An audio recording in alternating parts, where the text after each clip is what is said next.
Hi நண்பா, shut up the evil dragon அப்படின்னு சொல்லக்கூடிய மான்பாபோட அடுத்த எபிசோட் பார்க்க போறோம். அண்ட் போன எபிசோட்ல நம்ம டைகரும் ஒரு பெரிய பிரீஸ்ட பொறுத்தல்ட்டு தலைவரும் கிளம்ப அந்த இடத்துக்கு ஹீரோ வந்திருப்பான். அது மட்டும் இல்லாம எம்பையர் சேர்ந்த சோல்ஜர்ஸும் ஹீரோவின் டைகரை அட்டாக் பண்ண ட்ரை பண்ண ரெண்டு பேருமே சும்மா அங்கிருந்து தப்பிக்க ஆரம்பிச்சிருப்பாங்க. வர மாதிரி வெறித்தனமா இருந்திருக்கும் அப்படின்னு கட் பண்ணி ரெபேக்காவும் பின்னாடி ஃபாலோ பண்ணிட்டு வரக்கூடிய மாஸ்டரை பயங்கரமா தாக்கிட்டு இருந்திருப்பா. அது மட்டும் இல்லாம அவளும் கொடூரமா சண்டை போட்டுட்டு இருக்கும் போது பின்னாடி மாஸ்டர் வந்திருப்பாரு.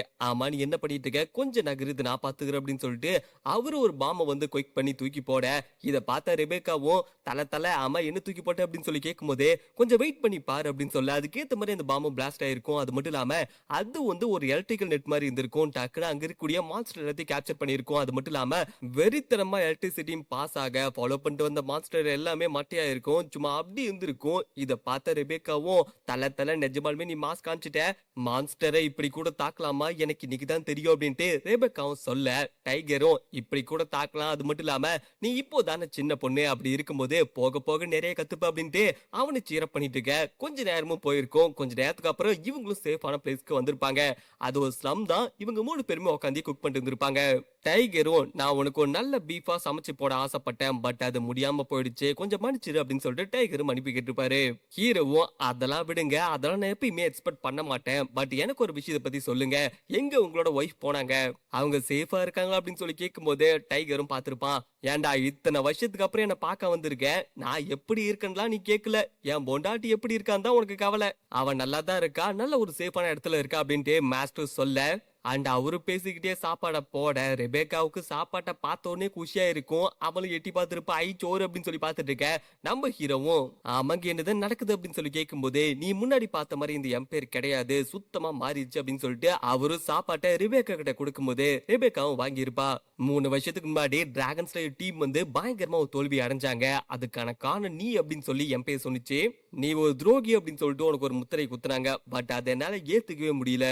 என்ன நடந்துச்சு அப்படின்னு சொல்லிட்டு நானும் விசாரிக்க ஆரம்பிச்சேன். விசாரிச்சு நீ அதுக்கு காரணம் இல்லை அப்படின்னு சொல்லிட்டு எவிடன்ஸோட நிரூபிக்கலாம் அப்படின்னு சொல்லி வரும்போது இங்க இருக்கக்கூடிய ஒரு சில முட்டா பசங்க நான் இந்த மாதிரி பண்றதுல அவங்களுக்கு சுத்தமா விருப்பம் இல்ல, அதனால வேணும்னு என்ன மாட்டி விட்டாங்க. ஸ்டூடெண்டோட உண்மையை கண்டுபிடிச்சதுனால கோவத்துல எம்பையருக்கு எதிராக இப்படி ஒரு விஷயத்த பண்ணிட்டாரு அப்படின்னு சொல்லிட்டு அப்படியே எனக்கு எதிராக திருப்பி விட்டானுங்க. அது மட்டும் இல்லாம என்ன ஒரு வாண்டட் கிரிமினலா சேர்த்துட்டானுங்க. நானும் பார்த்தேன், பட் எனக்கு செம்ம கடுப்பாயிடுச்சு.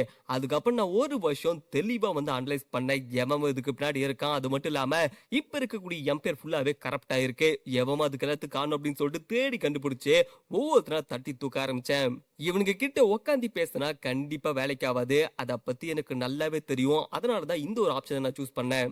என்னால இப்படியே இவன் கூட சண்டை போட்டுட்டு இருக்க முடியாது, கண்டிப்பா ஒரு நாள் எனக்கு வயசாகும். அப்படி இருக்கும்போது உங்ககிட்ட ஹெல்ப் கேட்கலாம் அப்படின்னு சொல்லி நினைச்சிட்டு இருந்தேன், பட் அதுக்குள்ள நீயே வந்துட்டு அப்படின்ட்டு அவரு சாப்பாடை கொடுக்க ஹீரோ வாங்கியிருப்பான். மாஸ்டர் இது எல்லாமே எனக்காகவா பண்ண அப்படின்னு சொல்லி கேட்கும் போது வேற என்ன பண்றது, நீ என்னோட ஸ்டூடெண்டா போயிட்டேன், நான் உன்னோட மாஸ்டரா போயிட்டேன், பண்ணிதான் ஆகணும், இல்லைன்னா நாளை தலைமுறை எனக்கு கேவலமா பேசாத அப்படின்ட்டு டைகர் சொல்ல ஹீரோவும் அதெல்லாம் இருக்கட்டும் தல, எனக்கு இன்னொரு சந்தேகம் இருக்கு அப்படின்ட்டு உங்களுக்கு இந்த கிரிம்சன் டிராகன் கிங்கான டேனை பத்தி தெரியுமா அப்படின்னு சொல்லி கேட்கும்போது எது அந்த கிரிம்சன் டிராகன் கிங் அவன் ரொம்ப ரொம்ப மோசமானவன், அது மட்டும் இல்லாம டிராகன்ஸ்க்கே அவன் தான் ஒரு பெரிய கிங் மாதிரி பயங்கர பவர்ஃபுல்லான பர்சன். அதையும் தாண்டி நமக்கு முன்னாடி இந்த டிராகன் ஸ்லேயர்ஸ் நிறைய பேர் அந்த கிரிம்சன் டிராகன் கூட சண்டை போட்டு தோக்கடிக்க ட்ரை பண்ணிருக்காங்க, பட் நிறைய பேர் வந்து இறந்து போயிருக்காங்க. எனக்கு இது வரைக்குமே அப்படி ஒரு ஆப்பர்ச்சுனிட்டி கிடைச்சதே கிடையாது. சப்போஸ் ஒரு வேளை எனக்கு அப்படி ஒரு ஆப்பர்ச்சுனிட்டி கிடைச்சது அப்படின்னா கண்டிப்பா அவன் கூட சண்டை போட்டு என் திறமையை காமிப்பேன் அப்படின்ட்டு டைகர் சொல்ல ரெபேக்காவும் கண்டிப்பா நானும் சண்டை போடுவேன், அப்படிப்பட்ட பவர்ஃபுல்லான டிராகன் கூட சண்டை போடணும் அப்படின்னா நான் கண்டிப்பா முதலா வருவேன் அப்படின்ட்டு ரெபேக்காவும் குஷியாக நம்ம ஹீரோ சிரிச்சுக்கிட்டே சொல்லியிருப்பான். அப்படியெல்லாம் ஒண்ணு பில்டப் பண்ண வேணாம், ஏன்னா நான் போனவன் தான் போட்டு பொழந்து அப்படின்னு சொல்லிட்டு தலைவனு சொல்ல இதை கேட்ட ரெண்டு பேருமே மிரண்டு போயிருப்பாங்க. ஏது போட்டு பொழந்தியா என்னடா பண்ண அப்படின்னு சொல்லி கேட்கும் போது இந்த டேன் இருக்கால முட்டா பையன், அந்த முட்டா பையன் என்ன பண்ணிட்டான் அப்படின்னா மொத்த ஆர்மியை கூட்டிக்கிட்டு அங்க இருக்கக்கூடிய சில்வர் டிராகன் கேஸ்டில அட்டாக் பண்றதுக்காக வந்துட்டான்.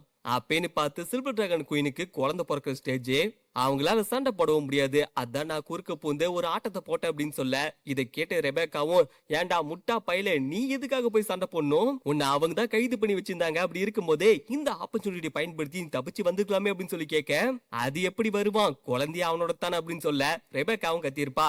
நீ கம்முனு கிடத்தல, இவ ஏதோ சொல்றாண்டு நீ பதில் சொல்லிட்டு இருக்க அப்படின்ட்டு அவளும் கத்தியிருப்பா. அதுக்கப்புறம் தான் யோசிச்சிருப்பா, ஆமா நீங்க இப்ப என்ன சொன்னீங்க அப்படின்னு சொல்லி அவளும் ஷாக் ஆயிருப்பா. அதுக்கப்புறம் ரெபேக்காவுக்கு தெளிவா புரிய வர மிரண்டு போயிருப்பா, பயங்கரமா கத்தியிருப்பா. ஏன்டா உனக்கு எவ்வளவு தைரியம் இருந்தா இப்படி ஒரு வேலையை பார்த்திருப்ப? சில்வர் டிராகன் குயின் நம்மளோட எனிமி, அப்படி இருக்கும்போதே அவ குழந்தைக்கு அப்புறம் நீ அப்பாவா மாறணும் அப்படின்னு சொல்லிட்டு அது கொடூரமா கத்திருப்பா. அதுக்கப்புறம் அது 3வது குழந்தை அப்படின்னு சொல்லி தெரிய வர இன்னும் கொடூரமா கத்திட்டு இருக்க. இத ஹீரோ கேட்டுப்பான். டைகரே நீ ஓகே மட்டும் சொல்லு, துரோகம் பண்ண இவனை கண்டிப்பா விட மாட்டேன், இங்கே போட்டு பொழக்க போறேன் அப்படின்னு சொல்லிட்டு அவளும் வெப்பன் எடுத்து அட்டாக் பண்ண ரெடியாக. டைகரும் அவனுக்கு மட்டும் ஏதாச்சும் ஒண்ணு ஆச்சு, சில்வர் டிராகன் குயின் வரிஞ்சுக்கிட்டு வந்துருவா, அப்படி இருக்கும்போதே கொஞ்சம் அமைதியாயிரு அப்படின்னு சொல்லிட்டு டைகரும் அமைதிப்படுத்திருப்பான். சரி உனக்கு அந்த ஃபேமிலி போட்டோ பார்க்கணும்னு ஆசை இருக்கா அப்படின்னு சொல்லி கேட்க, ரெபேக்காவும் கண்டிப்பா பார்க்கணும் அப்படின்னு சொல்ல ஹீரோவும் மிரண்டு போயிருப்பான். என்னோட ஃபேமிலி போட்டோவா, எப்படி இங்க வந்திருக்கும் அப்படின்னு சொல்லிட்டு அவனு லைட்டா ஷாக் ஆக, ரெபேக்காவும் வாங்கி பார்த்திருப்பா. அவளுக்கு அந்த போட்டோ ரொம்ப பிடிச்சிருக்கும். அதுலயும் முக்கியமா இந்த 2 குட்டீஸும் பார்க்கறதுக்கு அழகா இருக்கு. ஆமா 2 பேத்தோட பேர் என்ன அப்படின்னு சொல்லி கேட்கும்போதே நம்ம ஹீரோவும் நேஹா, மியூன், அப்புறம் என் 3வது பொண்ணோட பேர் வந்து அரோரா அப்படின்னு சொல்லிட்டு ஹீரோவும் தெளிவா சொல்ல, டைகரோ நான் நினைச்சு கூட பார்க்கல இந்த அளவுக்கு ஃபாஸ்டா இருப்பேன்னு சொல்லிட்டு கலாய்க்க. இது கேட்ட ஹீரோவும் அதெல்லாம் இருக்கட்டும், நிஜமாலுமே இந்த போட்டோ வந்து ரோஸ் தான் கொடுத்தாளா, என்னால நம்ப முடியல அப்படின்னு சொல்லிட்டு நாங்க ஃபர்ஸ்ட் மீட் பண்ணும்போது இந்த போட்டோவை எடுத்தோம் அப்படின்னு சொல்லிட்டு தலைவனும் சொல்லியிருப்பான். சரிப்பா அதை பத்தி விடுங்க, டேனோட பஞ்சாயத்துக்கு வரலாம். டேனுக்கு என்னை பத்தி தெரிஞ்சிருக்கு, அது மட்டும் இல்லாம என்னோட ஐடென்டிட்டிய தெளிவா சொன்னான். அண்ட் அவன் பேசுறதெல்லாம் வச்சு பார்க்கும்போது அவன் மட்டும் தனியா இல்ல, அவனுக்கு பின்னாடி யாரோ இருக்க மாதிரி இருந்துச்சு. சொல்ல போனா அவனுக்கு பின்னாடி எம்பே இருக்க மாதிரி இருக்கு அப்படின்னு சொல்ல, இது கேட்டு அங்கதான் டைகரே மிரண்டு போயிருப்பாரு. ஆமா நீ இப்ப என்ன சொல்ற, நம்ம எம்பேருக்கும் டேனோட டிராகன் கிளானுக்கும் நடுவுல லிங்க் இருக்கா அப்படின்னு சொல்லி கேட்க, ஹீரோவும் கிட்ட இருக்கலாம். ஏன்னா டேன் வந்து ஒரு வருஷமா வித்தியாசமா நடந்துட்டு இருந்தா, அதாவது நிறைய சின்ன சின்ன கிளானை வந்து ஆக்குபை பண்ணா. அது மட்டும் இல்லாம டைரக்டா சில்வர் டிராகன் கிளானே அட்டாக் பண்ண வந்திருக்கான். அதையும் தாண்டி இந்த ஒரு வருஷம் நீங்க இந்த எம்பேர்ல என்னென்ன பண்ணீங்களோ அதுக்கேத்த மாதிரி தான் அங்க ரியாக்ஷன் நடந்திருக்கு. சொல்ல போனா எனக்கு தெரிஞ்சு எம்பேர் தான் ஆர்டர் கொடுத்திருக்காங்க என்ன போட்டு தள்ள சொல்லி, அதுக்காக தான் டேன் வந்திருக்கான்.